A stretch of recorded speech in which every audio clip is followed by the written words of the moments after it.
नमस्कार दोस्तों, आज हम आपके लिए मुंशी प्रेमचंद की एक ऐसी कहानी लेकर आए हैं जो दिल को झकझोर देती है। इज्जत का खून सिर्फ एक कहानी नहीं, यह मोहब्बत, धोखे, अपमान और टूटती हुई आत्मा की दर्दनाक दास्तान है। एक औरत जिसने प्यार में अपना सब कुछ दे दिया, लेकिन बदले में उसे मिला सिर्फ जिल्लत और दर्द। तो चलिए शुरू करते हैं प्रेमचंद की सबसे कड़वी और सच्ची कहानियों में से एक, इज्जत का खून। मैंने कहानियों और इतिहासों में तकदीर के उलट फेर की अजीबो गरीब दास्तानें पढ़ी हैं। शाह को भिखमंगा और भिखमंगे को शाह बनते देखा है। तकदीर एक छिपा हुआ भेद है। गालियों में टुकड़े चुनती हुई औरतें सोने के सिंहासन पर बैठ गई और वह ऐश्वर्य के मतवाले जिनके इशारे पर तकदीर भी सिर झुकाती थी, आन की शान में चील कौं का शिकार बन गए हैं। पर मेरे सर पर जो कुछ बीती उसकी नजीर कहीं नहीं मिलती। उन घटनाओं को आज याद करती हूँ तो रोंगटे खड़े हो जाते हैं और हैरत होती है कि अब तक मैं क्यों और क्यों कर जिंदा हूँ। सौंदर्य लालसाओं का स्रोत है। मेरे दिल में क्या लालसाएं न थी, पर निष्ठुर भाग्य के हाथों में मिटी। मैं क्या जानती थी कि वह आदमी जो मेरी एक एक अदा पर कुर्बान होता था, एक दिन मुझे इस तरह जलील और बर्बाद करेगा। आज 3 साल हुए जब मैंने इस घर में कदम रखा। उस वक्त यह एक हरा भरा चमन था। मैं इस चमन की बुलबुल थी, हवा में उड़ती थी, डालियों पर चहकती थी, फूलों पर सोती थी। सईद मेरा था, मैं सईद की थी। इस संगमरमर के हौज के किनारे हम मोहब्बत के पासे खेलते थे। तुम मेरी जान हो, मैं उनसे कहती थी तुम मेरे दिलदार हो। हमारी जायदाद लंबी चौड़ी थी, जमाने की कोई फ्रिक, जिंदगी का कोई गम न था। हमारे लिए जिंदगी सशरीर आनंद, एक अनंत चाह और बहार का तिलिस्म थी, जिसमें मुरादें खिलती थी और खुशियां हंसती थी। जमाना हमारी इच्छाओं पर चलने वाला था, आसमान हमारी भलाई चाहता था और तकदीर हमारी साथी थी। एक दिन सईद ने आकर कहा, मेरी जान, मैं तुमसे एक विनती करने आया हूं। देखना, इन मुस्कुराते हुए होठों पर इनकार का हर्फ ना आए। मैं चाहता हूं कि अपनी सारी मिल्कियत, सारी जायदाद तुम्हारे नाम चढ़वा दूं। मेरे लिए तुम्हारी मोहब्बत काफी है। यही मेरे लिए सबसे बड़ी नेमत है।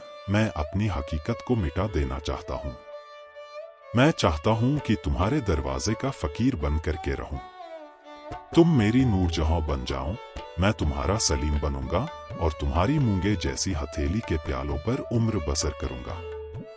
मेरी आंखें भर आई, खुशियां चोटी पर पहुंचकर आंसू की बूंद बन गईं। पर अभी पूरा साल भी न गुजरा था कि मुझे सईद के मिजाज में कुछ तब्दीली नजर आने लगी। हमारे दरमियान कोई लड़ाई झगड़ा या बदमजगी न हुई थी, मगर अब वह सईद न था जिसे एक लम्हे के लिए भी मेरी जुदाई दूभर थी। वह अब रात की रात गायब रहता। उसकी आंखों में प्रेम की वह उमंग न थी, न अंदाजों में वह प्यास, न मिजाज में वह गर्मी। कुछ दिनों तक इस रुखेपन ने मुझे खूब रुलाया। मोहब्बत के मजे याद आकर तड़पा देते। मैंने पढ़ा था कि प्रेम अमर होता है। क्या वह स्रोत इतनी जल्दी सूख गया? नहीं, वह अब किसी दूसरे चमन को शादाब करता था। आखिर मैं भी सईद से आंखें चुराने लगी। बेदिली से नहीं, सिर्फ इसलिए कि अब मुझे उससे आंखें मिलाने की ताव न थी। उस देखते ही मोहब्बत के हजारों करिश्मे नजरों के सामने आ जाते और आंखें भर आती। मेरा दिल अब भी उसकी तरफ खिंचता था। कभी कभी बेअख्तियार जी चाहता कि उसके पैरों पर गिरूं और कहूं, मेरे दिलदार, यह बेरहमी क्यों? क्या तुमने मुझसे मुंह फेर लिया है? मुझसे क्या खता हुई? लेकिन इस स्वाभिमान का बुरा हो जो दीवार बनकर रास्ते में खड़ा हो जाता। यहां तक कि धीरे धीरे दिल में भी मोहब्बत की जगह हसद ने ले ली। निराशा के धैर्य ने दिल को तस्कीन दी। मेरे लिए सईद अब बीते हुए बसंत का एक भूला हुआ गीत था। दिल की गर्मी ठंडी हो गई, प्रेम का दीपक बुझ गया। यही नहीं, उसकी इज्जत भी मेरे दिल से रुखसत हो गई। जिस आदमी के प्रेम के पवित्र मंदिर में मैल भरा होना हो वह हरगिज इस योग्य नहीं कि मैं उसके लिए घुलूं और मरूं। एक रोज शाम के वक्त मैं अपने कमरे में पलंग पर पड़ी एक किस्सा पढ़ रही थी। तभी अचानक एक सुंदर स्त्री मेरे कमरे में आई। ऐसा मालूम हुआ कि जैसे कमरा जगमगा उठा। रूप की ज्योति ने दरो दीवार को रोशन कर दिया। गोया अभी सफेदी हुई है उसकी अलंकृत शोभा, उसका खिला हुआ फूला जैसा लुभावना चेहरा, उसकी नशीली मिठास। किसी तारीफ करूं मुझ पर एक रोब सा छा गया। मेरा रूप का घमंड धूल में मिल गया है। मैं आश्चर्य में थी कि यह कौन रमणी है और यहाँ क्यों कर आई। बेअख्तियार उठी कि उससे मिलूं और पूछूं कि सईद भी मुस्कुराता हुआ कमरे में आया। मैं समझ गई कि यह रमणी उसकी प्रेमिका है। मेरा गर्व जाग उठा। मैं उठी जरूर पर शान से गर्दन उठाए हुए आंखों में हुस्न के रौब की जगह घृणा का भाव आ बैठा। मेरी आंखों में अब वह रमणी रूप की देवी नहीं डसने वाली नागिन थी। मैं फिर चारपाई पर बैठ गई और किताब खोलकर सामने रख ली। वह रमणी एक क्षण तक खड़ी मेरी तस्वीरों को देखती रही, तब कमरे से निकली। चलते वक्त उसने एक बार मेरी तरफ देखा। उसकी आंखों से अंगारे निकल रहे थे जिनकी किरणों में हिंस प्रतिशोध की लाली झलक रही थी। मेरे दिल में सवाल पैदा होना, सईद इसे यहाँ क्यों लाया? क्या मेरा घमंड तोड़ने के लिए? जायदाद पर मेरा नाम था पर वह केवल एक भ्रम था। उस पर अधिकार पूरी तरह सईद का था। नौकर भी उसी को अपना मालिक समझते थे और अक्सर मेरे साथ ढिठाई से पेश आते। मैं सब्र के साथ जिंदगी के दिन काट रही थी। जब दिल में उमंगे न रही तो पीड़ा क्यों होती। सावन का महीना था, काली घटा छाई हुई थी और रिसझिम बूंदें पड़ रही थी। बगीचे पर हसद का अंधेरा और सिहास दरख्तों पर जुगनुओं की चमक ऐसी मालूम होती थी जैसे कि उनके मुंह से चिंगारियों जैसी आहें निकल रही हैं। मैं देर तक हसद का यह तमाशा देखती रही। कीड़े एक साथ चमकते थे और एक साथ बुझ जाते थे, गोया रोशनी की बाड़े छूट रही है। मुझे भी झूला झूलने और गाने का शौक हुआ। मौसम की हालतें हसद के मारे हुए दिलों पर भरी अपना जादू कर जाती है। बगीचे में एक गोल बंगला था। मैं उसमें आई और बरागदे की एक कड़ी में झूला डलवाकर झूलने लगी। मुझे आज मालूम हुआ कि निराशा में भी एक आध्यात्मिक आनंद होता है जिसका हाल उसको नहीं मालूम जिसकी इच्छा पूर्ण है। मैं चाव से मल्हार गाने लगी। सावन विरह और शोक का महीना है। गीत में एक वियोगी हृदय की गाथा की कथा ऐसे दर्द भरे शब्दों बयान की गई थी कि बरबस आंखों से आंसू टपकने लगे। इतने में बाहर से एक लालटेन की रोशनी नजर आई। सईद और हसीना दोनों चले आ रहे थे। हसीना ने मेरे पास आकर कहा, आज यहाँ नाच रंग की महफिल सजेगी और शराब के दौर चलेंगे। मैंने घृणा से कहा, मुबारक हो। हसीना बारहमा से और मल्हार की ताने उड़ेंगी। साजिंदे आ रहे हैं। मैं शौक से, हसीना तुम्हारा सीना हसद से चाक हो जाएगा। सईद ने मुझसे कहा, जुबैदा तुम अपने कमरे में चली जाओ, यह इस वक्त आपे में नहीं है। हसीना ने मेरी तरफ लाल लाल आंखें निकालकर कहा, मैं तुम्हें अपने पैरों की धूल के बराबर भी नहीं समझती। मुझे फिर जब्त न रहा। अकड़कर बोली, और मैं क्या समझती हूँ, एक कुतिया दूसरों की उगली हुई हड्डियों चिचोड़ती फिरती है। अब सईद के भी तेवर बदले। मेरी तरफ भयानक आंखों से देखकर बोले, जुबैदा तुम्हारे सर पर शैतान तो नहीं सवार है? सईद का यह जुमला मेरे जिगर में चुभ गया। मैं तपड़ उठी। जिन होठों से हमेशा मोहब्बत और प्यार की बातें सुनी हों, उन्हीं से यह झर निकले और बिल्कुल बेकसूर। क्या मैं ऐसी नाचीज और हकीर हो गई हूं कि एक बाजारू औरत भी मुझे छेड़कर गालियां दे सकती है और मेरा जबान खोलना मना? मेरे दिल में साल भर से जो बुखार हो रहा था वह उछल पड़ा। मैं झूले से उतर पड़ी और सईद की तरफ शिकायत भरी निगाहों से देखकर बोली, शैतान मेरे सर पर सवार हो या तुम्हारे सर पर, इसका फैसला तुम खुद कर सकते हो। सईद, मैं तुमको अब तक शरीफ और गैरत वाला समझती थी, तुम खुद कर सकते हो। बेवफाई की, इसका मलाला मुझे जरूर था, मगर मैंने सपनों में भी यह न सोचा था कि तुम गैरत से इतने खाली हो कि हया फरोश औरत के पीछे मुझे इस तरह जलीज करोगे। इसका बदला तुम्हें खुदा से मिलेगा। हसीना ने तेज होकर कहा, तू मुझे हया फरोश कहती है? मैं बेशक कहती हूं सईद, और मैं बेगैरत हूं। मैं बेशक बेगैरत ही नहीं, शोबदेबाज, मक्कार, पापी, सब कुछ। यह अल्फाज बहुत घिनावने हैं, लेकिन मेरे गुस्से के इजहार के लिए काफी नहीं। मैं यह बातें कह रही थी कि यकायक सईद के लंबे तगड़े हट्टे कट्टे नौकर ने मेरी दोनों बाहें पकड़ ली और पलक मारते भर में हसीना ने झूले की रस्सियां उतार कर मुझे बरामदे के एक लोहे के खंभे से बांध दिया। इस वक्त मेरे दिल में क्या ख्याल आ रहे थे यह याद नहीं, पर मेरी आंखों के सामने अंधेरा छा गया था। ऐसा मालूम होता था कि यह तीनों इंसान नहीं, यमदूत है। गुस्से की जगह दिल में डर समा गया था। इस वक्त अगर कोई रौबी ताकत मेरे बंधनों को काट देती, मेरे हाथों में आबदार खंजर दे देती, तो भी तो जमीन पर बैठकर अपनी जिल्लत और बेकसी पर आंसू बहाने के सिवा और कुछ न कर सकती। मुझे ख्याल आता था कि शायद खुदा की तरफ से मुझ पर यह कहर नाजिल हुआ है। शायद मेरी बेनमाजी और बेदीनी की यह सजा मिल रहा है। मैं अपनी पिछली जिंदगी पर निगाह डाल रही थी कि मुझसे कौन सी गलती हुई हो जिसकी यह सजा है। मुझे इस हालत में छोड़कर तीनों सूरतें कमरे में चली गईं। मैंने समझा मेरी सजा खत्म हुई, लेकिन क्या यह सब मुझे यूं ही बंधा रखेंगे? लौडिया मुझे इस हालत में देख ले तो क्या कहें? नहीं, अब मैं इस घर में रहने के काबिल ही नहीं। मैं सोच रही थी कि रस्सियां क्यों कर खा लूं, मगर अफसोस मुझे न मालूम था कि अभी तक जो मेरी गति हुई है वह आने वाली बेरहमियों का सिर्फ बयाना है। मैं अब तक न जानती थी कि वह छोटा आदमी कितना बेरहम, कितना कातिल है। मैं अपने दिल से बहस कर रही थी कि अपनी इस जिल्लत मुझ पर कहाँ तक है। अगर मैं हसीना की उन दिल जलाने वाली बातों को जवाब न देती तो क्या यह नौबत न आती और जरूर आती। वहां काली नागिन मुझे डसने का इरादा करके चली थी, इसलिए उसने ऐसे दिल दुखाने वाले लहजे में ही बात शुरू की थी।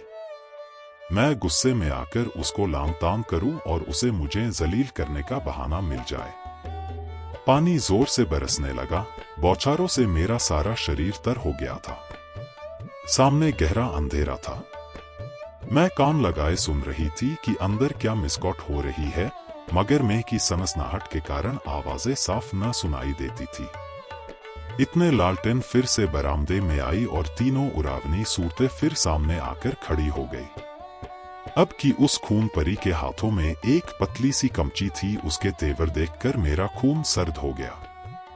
उसकी आंखों में एक खून पीने वाली वहशत, एक कातिल पागलपन दिखाई दे रहा था। मेरी तरफ शरारत भरी नजरों से देखकर बोली, बेगम साहबा, मैं तुम्हारी बदज़बानियों का ऐसा सबक देना चाहती हूँ जो तुम्हें सारी उम्र याद रहे। और मेरे गुरु ने बतलाया है कि कमची से ज्यादा देर तक ठहरने वाला और कोई सबक नहीं होता।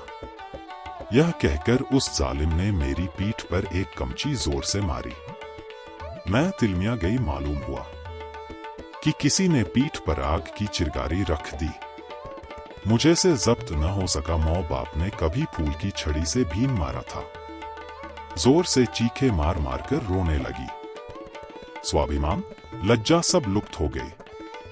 कमची की डरावनी और रोशन असलियत के सामने और भावनाएं गायब हो गईं। उन हिंदू देवियों का दिल शायद लोहे के होते होंगे जो अपनी आन पर आग में कूद पड़ती थी।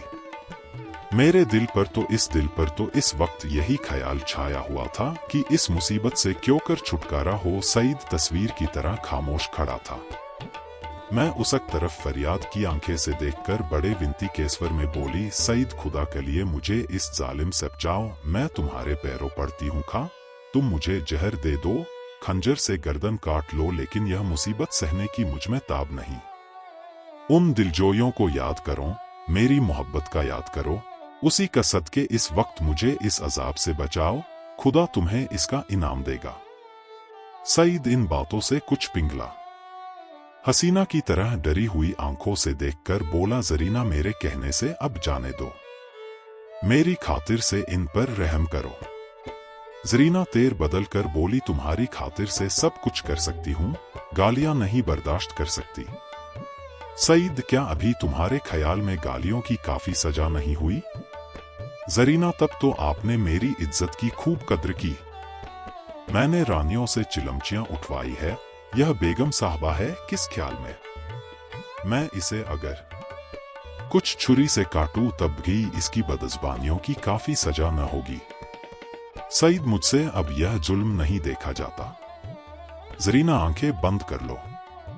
सईद, जरीना गुस्सा न दिलाओ, मैं कहता हूं अब इन्हें माफ करो। जरीना ने सईद को ऐसी हिकारत भरी आंखों से देखा गोया वह उसका गुलाम है। खुदा जाने उस पर उसने क्या मंत्र मार दिया था कि उसमें खानदानी गैरत और बड़ाई और इंसानियत का जरा भी एहसास बाकी न रहा था। वह शायद उसे गुस्से जैसे मर्दाना जज्बे के काबिल ही न समझती थी। हुलिया पहचानने वाले कितनी गलती करते हैं, क्योंकि दिखाई कुछ पड़ता है, अंदर कुछ होता है।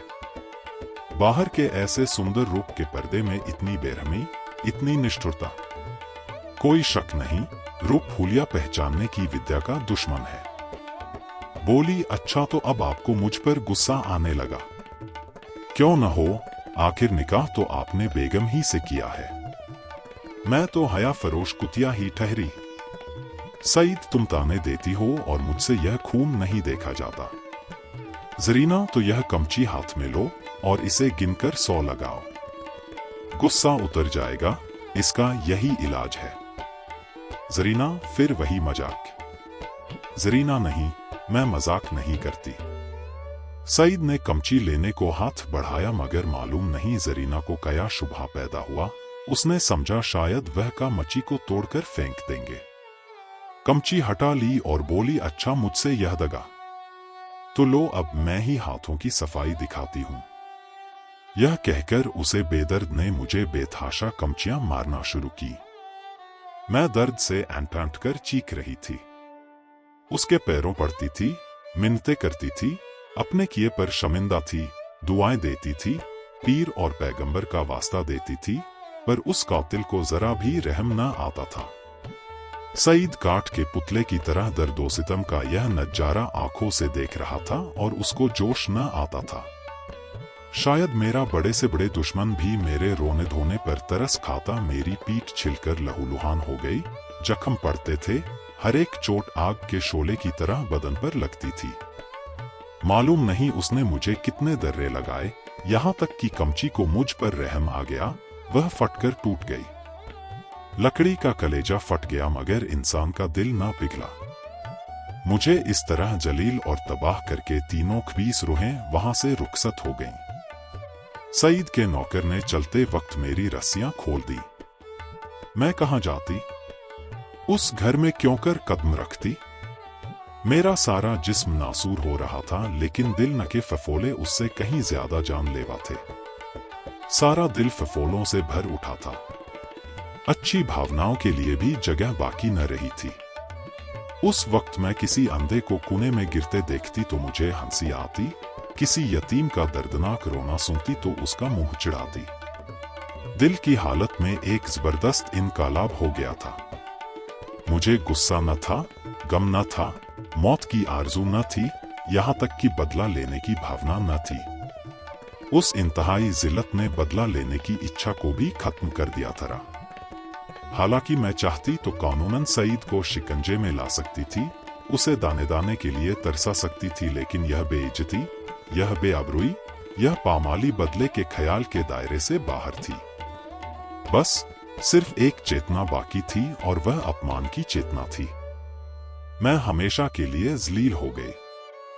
क्या यह दाग किसी तरह मिट सकता था? हरगिज नहीं। हाँ, वह छिपाया जा सकता था और उसकी एक ही सूरत थी कि जिल्लत के काले गड्ढे में गिर पड़ूं ताकि सारे कपड़ों की सियाही इस सियाह दाग को छिपा दे। क्या इस घर से बियाबान अच्छा नहीं जिसके पेंदे में एक बड़ा छेद हो गया हो? इस हालत में यही दलील मुझ पर छा गई।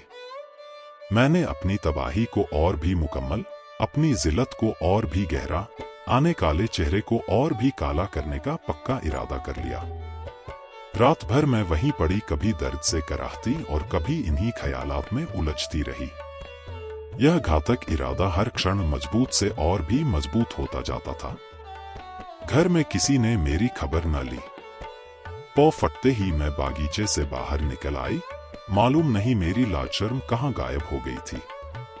जो शख्स समुंदर में गोते खा चुका हो उसे ताले तलयों का क्या डर।